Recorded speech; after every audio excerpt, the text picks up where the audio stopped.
에베소서 4장 11절에서 16절 한 목소리로 합독하시겠습니다. 그가 어떤 사람은 사도로, 어떤 사람은 선지자로, 어떤 사람은 복음 전하는 자로, 어떤 사람은 목사와 교사로 삼으셨으니 이는 성도를 온전하게 하여 봉사의 일을 하게 하며 그리스도의 몸을 세우려 하심이라. 우리가 다 하나님의 아들을 믿는 것과 아는 일에 하나가 되어 온전한 사람을 이루어 그리스도의 장성한 분량이 충만한 데까지 이르리니 이는 우리가 이제부터 어린아이가 되지 아니하여 사람의 속임수와 간사한 유혹에 빠져 온갖 교훈의 풍조에 밀려 요동하지 않게 하려 함이라. 오직 사랑 안에서 참된 것을 하여 범사에 그에게까지 자랄지라. 그는 머리니 곧 그리스도라.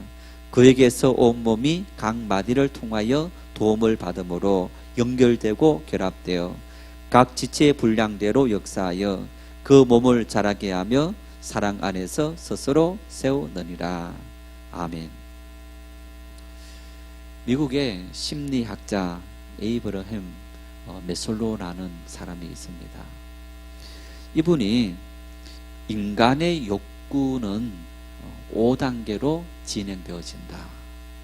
그래서 피라미드 형태로 미쳐 넓고 위로 올라갈수록 삐죽한 이제 그런 이 피라미드 형태로 되어져 있는데 제일 밑에 제1 욕구가 있고 이 욕구가 충만되어지면 다시 또 다음 단계 욕구로 올라간다. 이런 주장을 했습니다.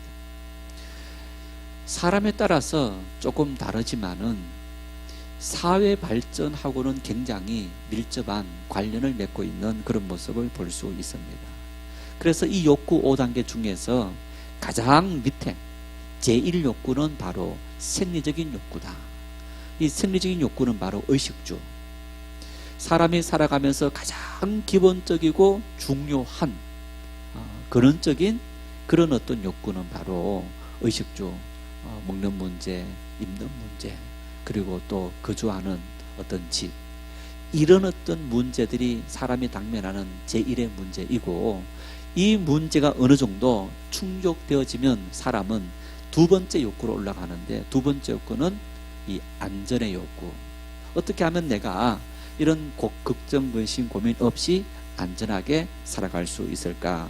그런 안전의 욕구를 추구하고, 그리고 이 세 번째 단계, 그 안전의 욕구가 어느 정도 충족되어지면, 예를 들어서 안전은 이런 겁니다.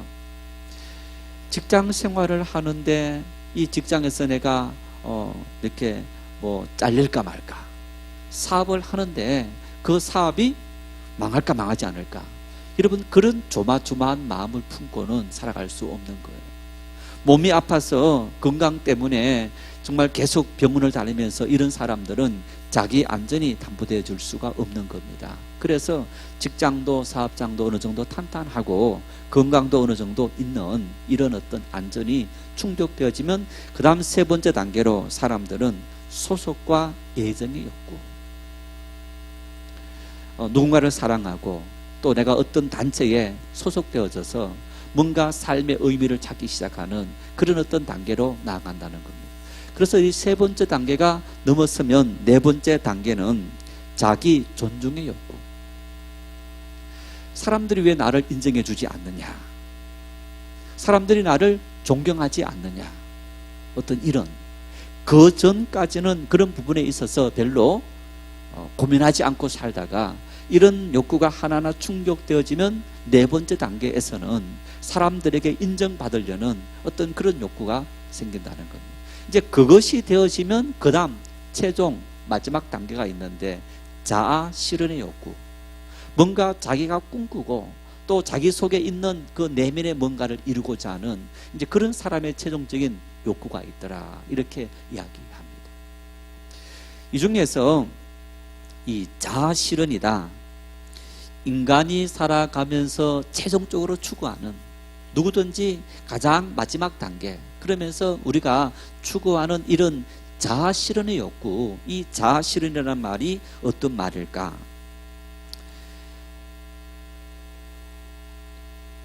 인간 교육이 궁극적으로 지향하고 또 윤리의 핵심이다. 이 자아실현이라는 것은. 그러면서 하나의 가능성으로 잠재되어 있던 자아의 본질을 완전히 실현하는 일, 꿈꾸는 일들을, 내가 꿈만 꾸었고 마음속에 간직하고 있었던 그 일들을 하나하나 구체적으로 실천해서 이루내는 일, 이게 바로 자아실현이라는 것. 예전에 사업하는 어떤 사장님이 계셨는데 직장 생활을 잘 하다가 이분이 자기 사업이 하고 싶었습니다. 미리 사둔 땅에다가 공장도 짓고 그러면서 공장을 일구어 나갔습니다. 계속 이 어느 정도 공장이 돌아가기까지 적자가 생기는 거예요. 다른 이제 집안에서 일들도 했는데 이 사업 말고 다른 일도 있었는데 그 다른 일에서 생기는 흑자를 가지고 계속 이 회사의 적자를 메워간 거예요. 어쩌면 이분은 그 회사 공장을 하지 않았으면 훨씬 더 부유하게 잘 살아갈 수 있는데 매년째 계속적으로 적자를 보는 거예요.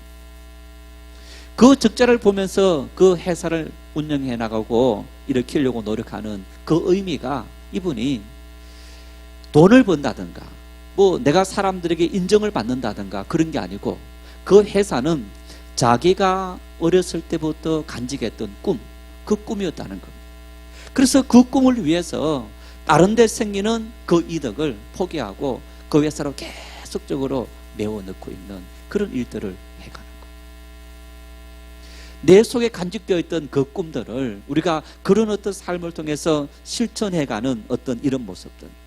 그래서 이런 자아실현에 성공한 사람들의 공통된 특징이 있다고 합니다. 그 사람들의 특징이 바로 다른 사람들을 잘 받아들인다는 것. 한마디로 말하면 마음의 여유가 있다는 얘기죠. 나름대로 내 인생의 꿈을 성취했기 때문에 누구를 만나고 누구와 대화를 하고 관계를 맺더라도 그리낌이 없이 주저함이 없이 만날 수 있는 어떤 그런 성취가 이루어져 있기 때문에 다른 사람들하고 아주 쉽게 자연스럽게 사람들을 받아들이고 인정하는 어떤 그런 성품을 가지게 된다. 무엇이든지 자발적이고 어떤 일이든지 창의적이고 문제가 생겼을 때 도망가는 것이 아니라 항상 주도적으로 그 문제 중심에서 내가 이 문제를 해결해야지 어떤 그런 마음을 품고 인생을 살아가고 있다라고 이야기합니다. 그러면서 놀랍게도 이런 자아실현에 성공한 사람들은 모든 일에 감사한다, 그렇게 봐요. 어떤 일에도 그 어떤 일이라는 얘기는 조금 안 된 일이 생겨도 어려운 일이 생겨도 감사한다, 이런 삶을 살아가는 특징을 보이고 있더라, 이렇게 말합니다. 바울 사도는 이런 자아실현에 대해서 오늘 본문 13절 말씀에 그 의미를 또 말씀하고 있는데 한번 13절 말씀 우리 힘껏 한번 읽어보겠습니다. 우리가 다 하나님의 아들을 믿는 것과 아는 일에 하나가 되어 온전한 사람을 이루어 그리스도의 장성한 분량이 충만한 데까지 이르리니. 여러분 여기 보십시오. 우리가 어떤 사람이 된다고요? 온전한 사람이 된다. 온전한 사람이 된다. 그리낌이 없는 사람이 된다. 우리가 어떤 일을 하더라도 무슨 일을 하더라도 부족함이 없는 그런 사람이 되어진다. 감사할 수 있는 그런 사람이 되어진다. 완전히 자아실현을 이룬 그런 모습을 이야기하고 있는 겁니다. 이런 자아실현 통해서 자기를 온전히 이루는데 그 온전히 이루는 최종적인 목적이 뭐냐? 이 말씀처럼 그리스도의 장성한 분량에 충만한 데까지 이른다. 주님의 마음이 내 심령 속에 차고 넘치고, 그래서 여러분 예수님께서 포도나무 비유를 하면서 너희가 나를 떠나서는 아무것도 할 수 없느니라, 그러면서 이렇게 말합니다. 내가 너희 안에, 너희가 내 안에. 내 모든 삶이 주님을 통해서 다 이루어지는 거고, 또 주님의 그 말씀이, 주님의 그 능력이 내 심령 속에 충만히 채워지다 보니까 여러분, 우리가 어떤 인생의 여러 가지 문제를 당면한다 할지라도 절망하고 좌절하기보다는 기쁨으로 하나님께서 다 뜻이 있어서 내 모든 삶을 인도하신다, 그런 믿음이 생기게 되었더라는 거예요. 여러분, 그러면서 이 말씀 속에 이렇게 말합니다. 믿음이 뭐냐? 이 13절 말씀 속에 믿음이 뭐냐? 따라합시다. 믿음은 예수님을 아는 것이다. 믿음은 예수님을 아는 일입니다. 여러분, 예수님을 안다는 것이 어떤 의미냐? 기노스코라는 말, 히브리 말로 야다라는 말은 경험적으로 안다, 그렇게 말합니다. 그래서 이런 얘기입니다. 내가 주님을 안다. 나는 주님의 십자가 보혈의 공로를 안다. 나는 주님의 겸손을 알고, 나는 주님의 섬김을 알고, 그리고 나는 주님의 능력을 안다. 그 의미는 내가 그 주님의 섬김과 주님의 대속의 보혈의 은혜 속에, 구원의 은총 속에 함께 참여하는 그런 어떤 실전적인 삶을 살아가고 있다, 그런 의미입니다.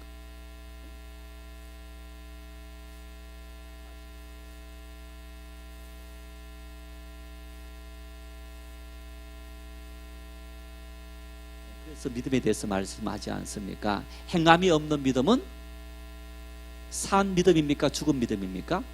죽은 믿음이다. 영혼 없는 몸이 죽은 것 같이 행함이 없는 믿음은 죽은 것입니다. 자, 보십시오. 여러분, 삶을 살아가면서 바울 사도는 우리에게 뭐라 말합니까? 범사에 감사해라. 요런 일이 생겼을 때는 기뻐하고, 요런 일이 생길 때는 슬퍼하고, 요런 일이 생길 때는 분노해라. 아니라 모든 일에, 그 모든 일이라는 것은 때로는 병들 수 있고, 때로는 실패할 수 있고, 때로는 절망할 수 있고, 때로는 다툴 수 있고, 그 반대로 정말 사랑하고 형통하고 부유하고 성공하고 잘 되는 어떤 인생에 이런 일들이 쫙 펼쳐져 있는데, 그 모든 일들에 항상 감사해라. 왜 감사라 말씀할까요? 이는 그리스도 예수 안에서 너희를 향하신 하나님의 뜻이니라. 하나님의 뜻이라는 얘기예요. 하나님, 내가 이렇게 병들었는데, 우리 남편 사업이 망해서 직장을 잃어서 내 자식이 이혼하고 이런저런 문제가 생겼는데, 내가 이런 상황 속에도 하나님 앞에서 감사할 수 있습니까? 감사해라는 거예요. 여러분, 왜 감사하라 그렇게 말할까요? 맡기라는 얘기입니다. 하나님을 전적으로 의지해라 라는 얘기입니다. 목숨을 잃었는데, 실패했는데, 할렐루야 감사합니다. 쉬운 일입니까? 힘든 일입니다. 여러분, 그 실패 속에는 우리의 잘못이 있을 수도 있고, 나는 잘못이 없음에도 불구하고 어떤 사회적인 여러 가지 문제들로 말미암아 사업이 부도날 수도 있고, 또 회사가 부도나서 정리해고를 당할 수 있는 그런 일들이 있을 수도 있는 일입니다. 어떤 그런 일들은 우리가 기뻐할 수 없고 감사할 수 없는 일인데, 그럼에도 불구하고 감사라는 얘기는 그 속에 하나님의 뜻을 기대하고 하나님께 다 맡기는 그 믿음의 모습을 너희가 구체적으로 행동으로 보이라는 얘기입니다. 하나님 너무너무 기쁩니다, 감사합니다, 그런 의미가 아니라 하나님께 다 맡기고 하나님께서 때를 따라서 우리의 모든 삶을 인도해 주시리라. 감사하며 인내하고, 감사하며 깨닫고, 감사하며 맡기면서 하나님께서 또한 새롭게 역사하실 그날을 기대하는 어떤 그런 모습, 그것이 바로 우리의 신앙이라는 것, 이게 믿음입니다. 그래서 오늘 이 말씀 속에 우리가 그리스도 안에서 믿음의 사람들이 자아실현을 완전히 이루는 그 모습은 어떤 모습이냐? 바로 예수 그리스도를 믿는 것과 아는 일에 온전케 되었어요. 어떤 형편과 처지 속에서도 하나님의 뜻으로 다 받아들일 수 있고, 감사할 수 있고, 맡길 수 있고, 부르짖더라도 통곡하더라도 주님 앞에 와서, 주님 내가 죽게 생겼습니다, 내가 이렇게 절망 속에 빠졌습니다, 부르짖고 통곡하는 겁니다. 그리고 다 맡기고 하나님의 뜻 앞에 하나님께서 나를 살려주시고 회복시켜 주시고 인도해 주십시오. 정말 그렇게 부르시고 맡길 수 있는 그 믿음의 삶. 여러분, 그것이 바로 오늘 이 말씀 속에 바울 사도가 너희가 그리스도의 장성한 분량에 충만히 이르기 위한 우리가 완전히 해야 될 그리스도인들의 삶의 모습이다 라고 이야기하는 것을 볼 수 있습니다. 자, 그런데 바울 사도가 오늘 이 본문의 말씀을 하는데, 이 본문 말씀은 에베소서 3장에서부터 이방인과 유대인들이 하나가 되었다, 공동체 이야기를 하고 있는 겁니다. 개별적인 이야기일 뿐 아니라 공동체 이야기를 하면서 너희 공동체가 장성한 분량, 완전한 분량으로 성장되어지고 성숙되어질 그런 필요가 있다라고 이야기하는 그런 차원에서 이 말씀을 하고 있는 것을 볼 수 있습니다. 그러면서 11절 말씀을 통해서 바울 사도는 우리에게 직분을 하나님께서 각기 주셨다. 그래서 이 직분을 주신 이유는 뭐냐? 내가 잘나서 하나님께서 나에게 그런 직분을 주셨다라는 것이 아니라 하나님의 몸된 교회, 하나님의 뜻을 이루기 위해서 하나님은 시대마다 때마다 환경마다 하나님께서 원하시는 직분을 맡겨주셨고, 그래서 그 직분을 맡겨주신 사람들은 나 자신의 어떤 정말 온전한 신앙을 위해서도 노력해야 되겠지만은 이 교회 공동체의 하나되게 함, 이방인과 유대인들이 갈라져 있는 이 교회 공동체를 하나되게 하는 그 일에 힘써 노력해야 된다 하는 사실을 이야기하고 있는데, 우리 11절 말씀을 함께 읽겠습니다. 그가 어떤 사람은 사도로, 어떤 사람은 선지자로, 어떤 사람은 복음 전하는 자로, 어떤 사람은 목사와 교사로 삼으셨으니. 하나님의 교회에 있는 여러 직분들에 대한 언급들인데, 여러분, 이 말씀은 물론 이 말씀은 조금 차원이 다른 차원입니다만은, 자, 이 말씀 속에 어떤 사람은 사도로 세우셨다. 여러분, 지금 우리 교회 직분 중에서 사도라는 직분이 있습니까? 없습니까? 있습니까? 없습니까? 아니, 모릅니까? 네. 신학적으로 우리 사도는 예수님으로부터 직접 부름을 받은 사람, 이분들에게만 사도라는 호칭을 붙이는 겁니다. 그래서 이제 초대교회 때 바울 사도가 하나님의 뜻으로 부름을 받은 나 사도 바울은 편지를 써 보낼 때마다 바울은 항상 하나님의 뜻을 따라서 나는 사도로 부르심을 받았다, 이렇게 자기가 사도라고 이야기했을 때 조롱하고 비웃는 사람들이 어떻게 이야기했느냐? 바울은 자칭 사도다, 그렇게 말합니다. 그래서 초대교회 예루살렘 교회 때 가룟 유다가 배신하고 자살해 버리자 11명이 남았는데, 그 가룟 유다 자리를 한 사람 제비 뽑아서 뽑을 때 어떻게 했느냐 하면, 예수님께서 활동하실 때부터 처음부터 함께 다녔던 사람 중에서 신실한 사람을 제비 뽑았더라. 그렇게 해서 이 가룟 유다의 자리를 채웠던 것을 볼 수 있습니다. 그래서 여러분, 우리가 이제 신학적으로 사도다 그랬을 때는 12제자와 또 그리고 바울 사도와 예수님의 동생 야고보, 이제 이런 분 정도를 우리가 신학적으로 사도다 그렇게 이야기 호칭을 붙이고 있는 것을 볼 수 있습니다.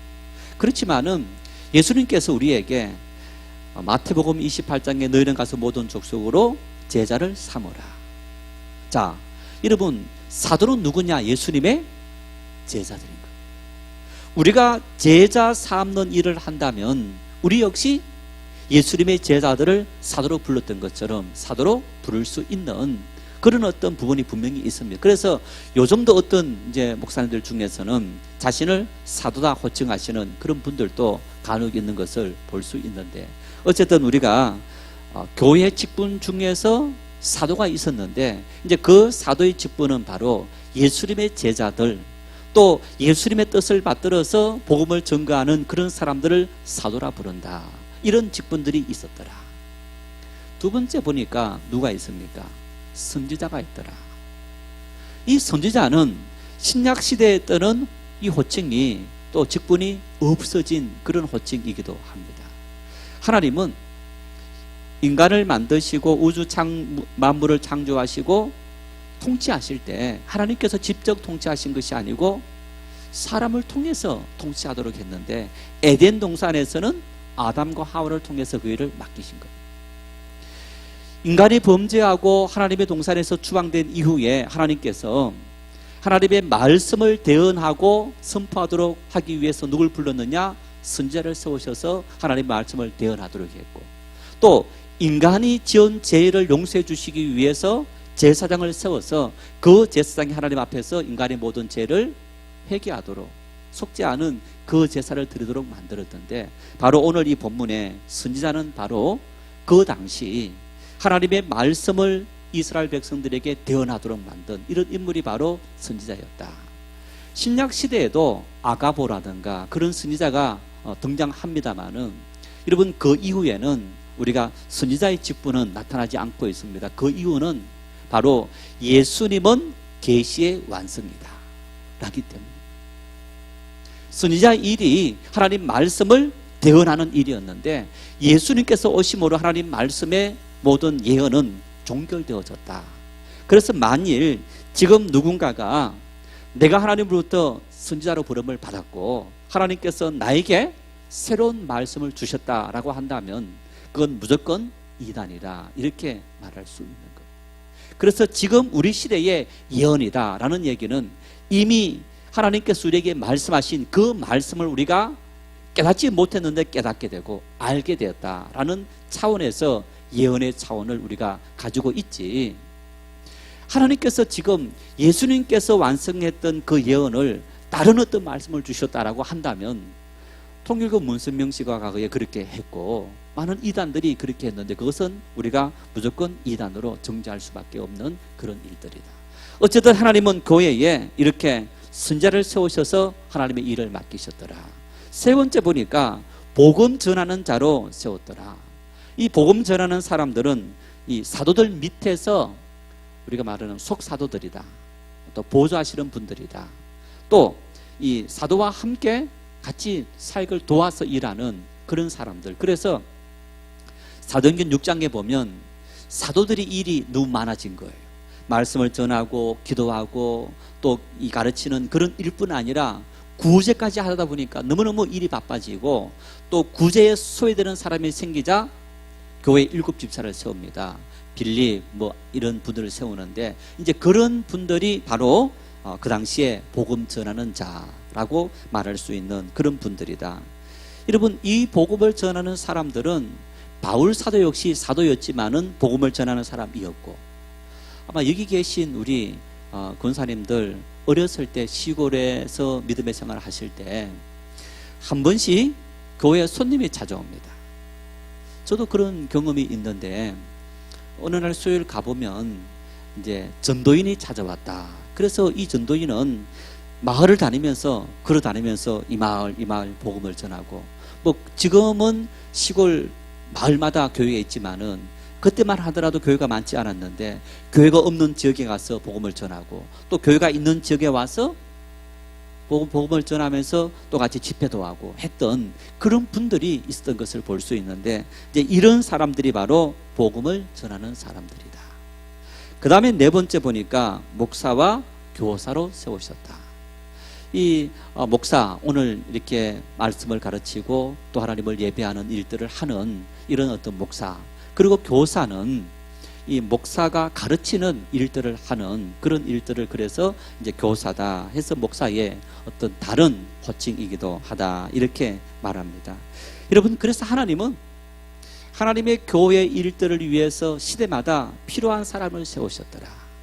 이 얘기는 이제 이런 필요뿐 아니라 바울 사도가 다른 곳에 고린도 교회에서 말씀했던 하나님께서 은사를 따라서 하나님은 각 사람에게 지혜를, 지식을, 믿음을, 병 고치는 은사를, 방언의 은사를, 통역의 은사를 각기 다 주셨더라. 어떤 그런 말씀들까지도 사실 포괄하고 있는, 하나님의 교회 공동체에 능력을 주시고 달란트를 주신 그 이유는 바로 하나님의 몸된 교회를 온전케 하기 위해입니다.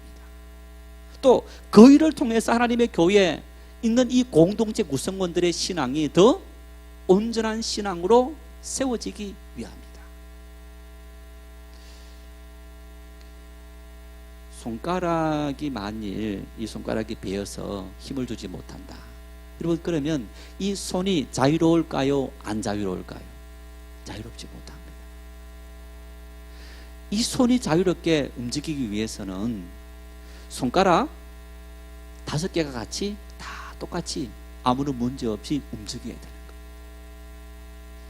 여러분, 오른손, 왼손 이렇게 머리 감고 세수하고 일할 때 차이가 납니까? 안 납니까? 두 손이 같이 움직일 때는요, 차이가 별로 안 납니다. 그런데 오른손에 문제가 생겨서 왼손으로 하면 어떻습니까? 비누칠을 한번 집에 가서 해보세요. 오른손만 갖고 비누칠 해보고 왼손 갖고만 비누칠 해보십시오. 두 손으로 하는 것보다 오른손으로 하는 것은 조금 못하고 왼손으로 하는 것은 아주 한참 못합니다. 그 정도로 차이가 나요. 두 손이 똑같이 있고 똑같이 움직여야만 아무런 문제 없이 손이 내 몸을 위해서 완전하게 움직일 수 있게 된다는 거예요. 이렇게 하나님께서 사도와 선지자와 복음 전하는 자와 목사와 교사 이런 직분 아니라 이런 어떤 직분을 주신 그 이유는 바로 성도들을 온전케 하는 일들을 위해서, 하나님의 교회 공동체를 온전케 하는 그 일을 위해서 하나님은 이런 일들을 우리에게 맡겨주셨더라 하는 사실을 이 말씀을 통해 이야기하고 있는 겁니다. 그러면서 12절 말씀 함께 읽겠습니다. 이는 성도를 온전하게 하며 봉사의 일을 하게 하며 그리스도의 몸을 세우려 하심이라. 방금 말씀드린 것처럼 하나님께서 우리에게 이런 직분을 맡겨주신 일들은 바로 성도를 온전케 한다. 성도를 돕기 위해서 존재하는 직분들이다. 그래서 여러분, 만일 내가 하나님의 교회 집사로, 권사로, 장로로, 목사로 부름받았다. 제1 사명이 뭡니까? 나를 위해서입니까? 교회 공동체를 위해서인 겁니까? 내 믿음도 자랄 뿐 아니라 교회 공동체의 어떤 온전한 신앙의 성숙을 위해서, 교회 공동체가 온전히 자라기 위해서는 어떻게 해야 됩니까? 함께 자라야 돼요.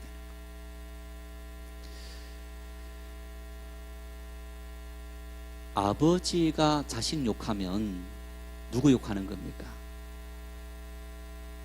예? 누구 욕합니까? 자기 욕하는 거예요. 자식이 아버지 욕하면 누구 욕하는 겁니까? 자기 욕하는 거예요. 가족은 운명 공동체 하나인 거예요. 하나님의 교회에서 우리는 예수 그리스도의 몸을 이루고 있는 한 구성원, 한 지체이다 라고 성경은 말씀하고 있고 바울 사도는 끊임없이 강조하고 있는 것을 볼 수 있습니다. 여러분, 그런데 한 지체를 이루고 있는 교회 공동체 성도들이 서로가 손가락질하고 욕한다. 누구에게 욕하는 겁니까? 나에게 하는 거예요. 나에게 하는 거예요.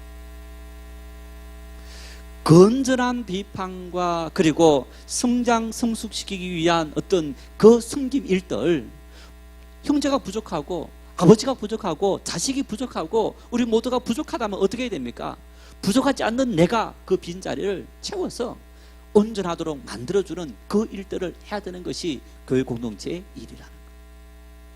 하나님은 우리에게 왜 이러한 일들을 사명을 주셨고 직분을 주셨느냐? 바로 성도를 온전하게 섬기는 일들을 위해서 하나님은 우리에게 이런 일들을 주셨다. 두 번째는 봉사 일을 하게 하기 위해서. 여러분, 봉사라는 말은 디아코니아, 섬기는 일, 집사의 일, 하인의 일, 종의 일, 그런 일들을 위해서 하나님은 우리에게 사명을 맡겨주셨다.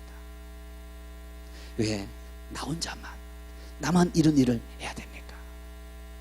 하나님께서 나에게 섬김의 일을 주셨기 때문에, 하나님께서 나에게 숨길 수 있는 건강을 주시고 믿음을 주시고 시간을 주시고 은혜를 주셨기 때문에 숨기고 싶어도 건강하지 못하면 하지 못하고 시간이 없으면 못하고 믿음이 없으면 못하는 하나님은 나에게 그 모든 것을 다 주셨기 때문에 할 수 있다. 얼마나 기쁜 일인가.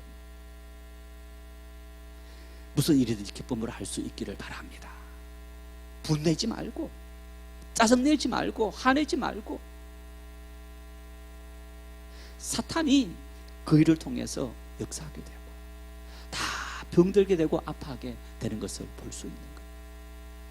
세 번째는 보니까 이렇게 하나님께서 우리에게 직분을 주시고 온전케 하고 봉사일을 하게 하셨다. 그 일은 왜 그렇게 했느냐?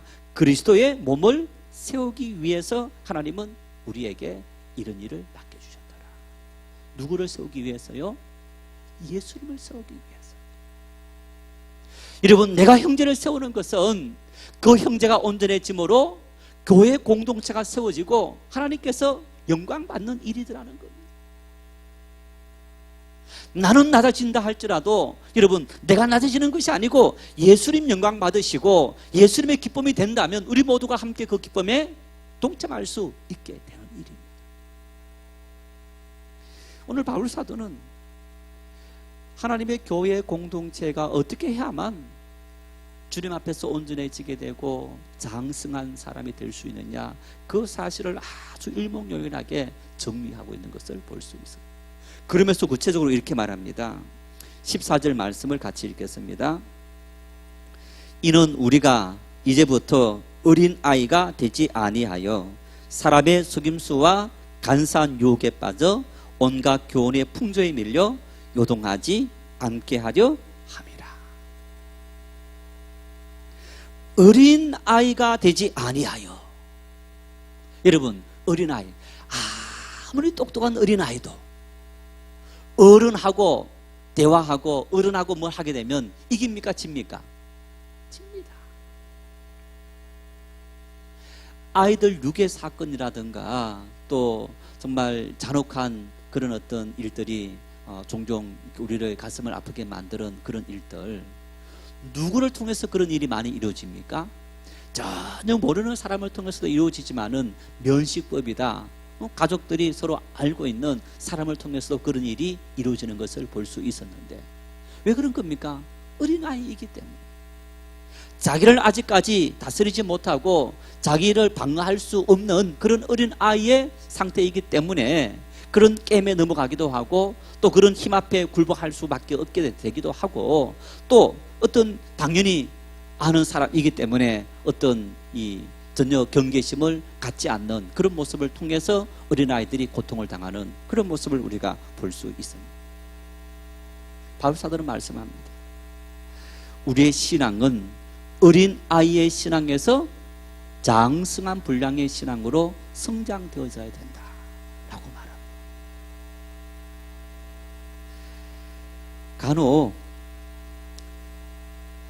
믿음의 생활을 하다가 낙심한 성도들을 볼 수 있습니다.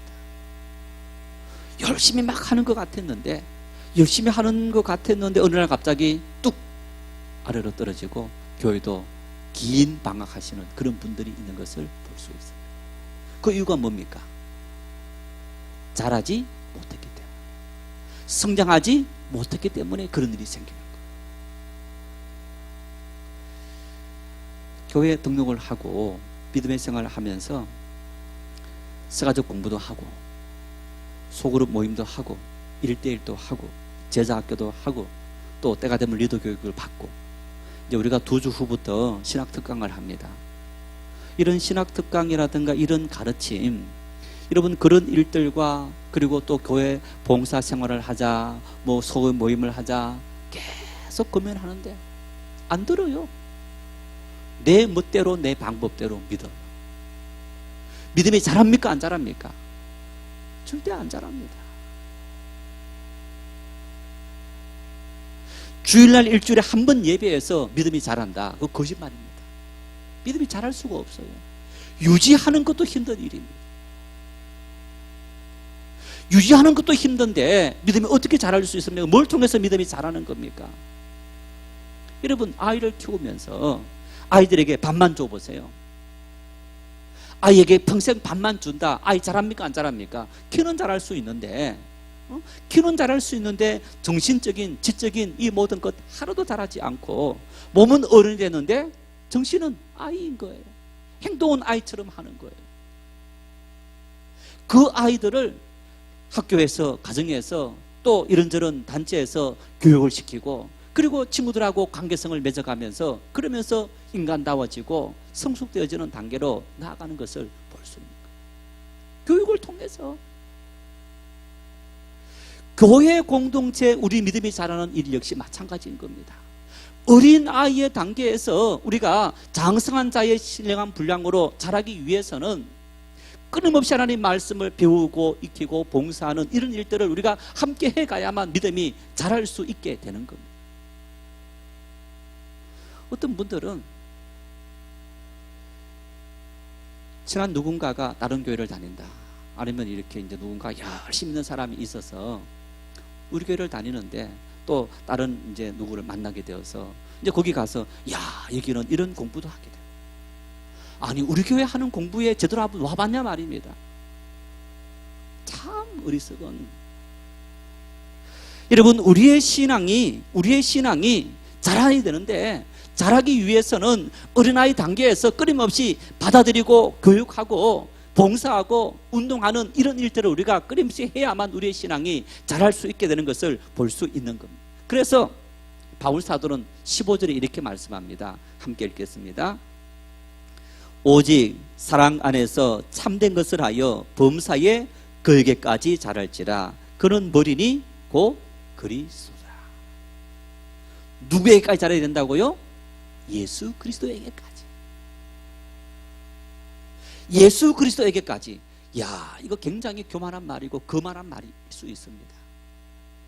우리가 어떻게 감히 예수님에게까지 자랄 수 있느냐, 이런 얘기입니다. 야, 나를 전도한 저 권사님 참 믿음이 좋고 참 정말 존경할 만한 분이야. 세월이 흘렀습니다. 여러분, 인간은 이상 그분이 완벽합니까? 아닙니다. 야, 나는 우리 목사님, 아니면 우리 장로님 참 존경할 만한 분이. 아니, 목사라고 완벽합니까? 완벽하지 못합니다. 옛날 그런 이야기 하죠. 어린 아이들 이렇게 신앙인데 이제 교회에 와서 화장실 갔는데 목사님이 옆에 화장실에 같이 있더라는 거. 속으로 와, 목사님도 화장실 소변 누는 거. 마치 시처럼. 아닙니다. 똑같이 인간이고 다를 바 없는, 하나님께서 그 직분을 주셨고 그 직분을 하려고 노력하는. 그래서 믿음의 생활을 하다가도 넘어지고 실패하고 좌절하고 시험 들기도 하는 것 역시 목사든 장로든 권사든 집사든 똑같은 것. 그런 사람을 여러분, 우리가 조금 좋은 점만 닮은다 하면 문제가 없어요. 그런데 정말 그분을 하나님처럼, 예수님처럼 완벽한 존재라고 생각하면 시험 들게 되는 거예요. 그러면 우리 신앙의 표대가 누구여야 되는 겁니까? 예수 그리스도. 내가 그 수준까지 다다르지 못하지만은 예수 그리스도를 내 신앙의, 내 삶의, 내 믿음의 모범 모델로 삼고 끊임없이 주님 말씀을 배우고 닮아가려고 노력하고, 우리가 서로 격려하고, 목사가 하는 일이, 장로가 하는 일이, 권사가 하는 일이 어떤 일입니까? 예수님 실천하시던 그 일을 함께 실천하면서 아, 저것이 주님께서 가르치신 가르침이구나 하는 것을 하나하나 배워나가는 그 단계가 우리 성도들이 해야 될 일들이 아니겠습니까? 그래서 오늘 이 말씀처럼 오직 사랑 안에서 참된 것을 하되 범사에 그에게까지, 예수 그리스도에게까지 자랄지라. 왜? 그는 머리니 곧 그리스도라. 예수님이 우리의 신앙의 기준이 되고 목표가 되고 목적지가 되고 표대가 되고 모델이 되어져요. 주님의 몸된 교회에 그런 주님의 영광을 위해서, 주님을 닮아가기 위해서, 주님의 형상이 나타나도록 하기 위해서 하나님은 우리에게 성령으로 은사를 주셨고 직분을 주셨고 달란트를 맡겨주셨더라. 나를 드러내고 우리 한 사람을 드러내기 위해서가 아니라 주님을 드러내기 위해서. 오늘 한국교회에 세습의 문제라든가 여러분 이런 문제들이 왜 생깁니까? 우리 목사님 마치 하나님의 자리가 목사로 대체되어져 버려요.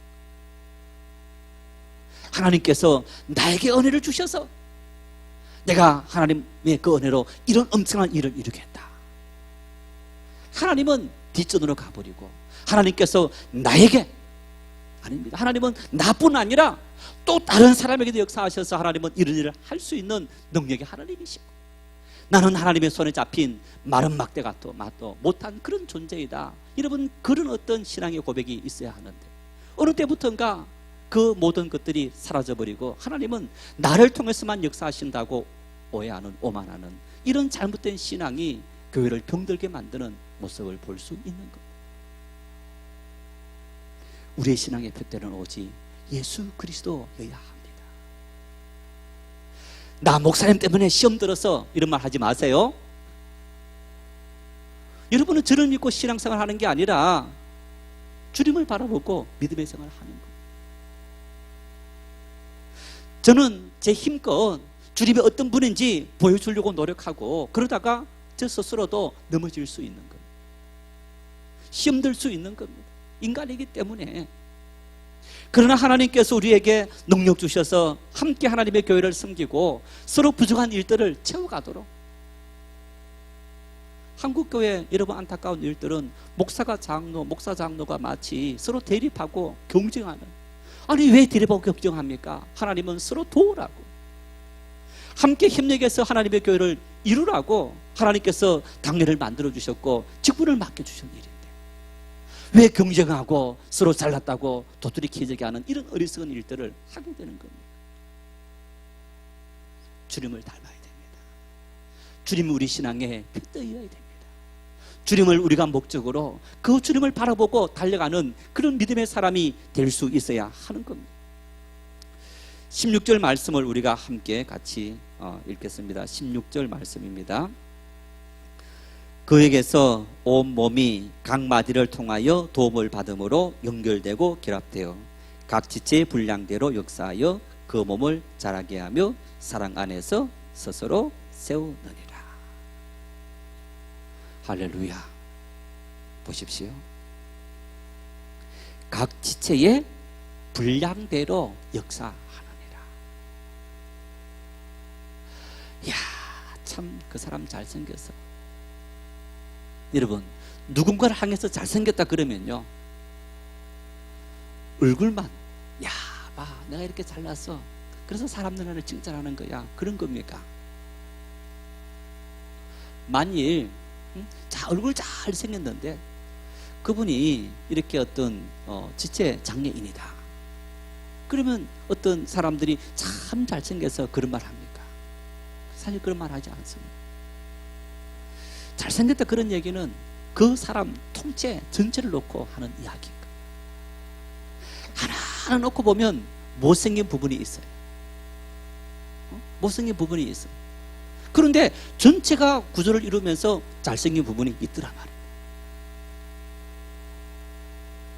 각 지체의 분량대로 하나님의 교회 여러분, 우리 증인 공들을 통해서 하나님께서 영광 받으신다.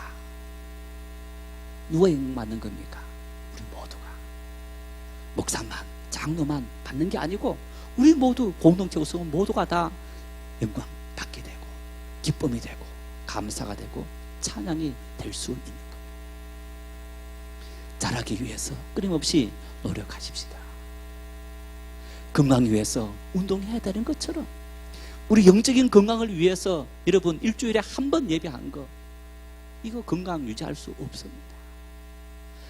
예배하는 일, 말씀 나누는 일, 말씀 읽는 일, 봉사하는 일 여러분 그런 일들이 함께 어우러져서 우리 신앙이 끊임없이 자라게 되는 것. 어떤 사람이 어떤 권사님이 아니 권사가 되어놨고 예배도 오지 않고 기도도 하지 않고 봉사도 하지 않는다. 원망하지 마시고 나무라지 마시고 내가 그분의 빈자리를 채우리라.